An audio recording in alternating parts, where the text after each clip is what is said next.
Tupata ajali asubuhi na kwenda Morogoro. Tunamshukuru Mwenyezi Mungu, lakini tumetoka salama.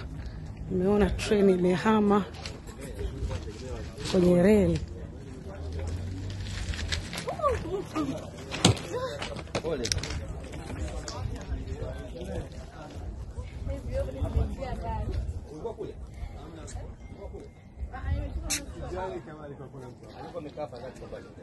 Mtuombee.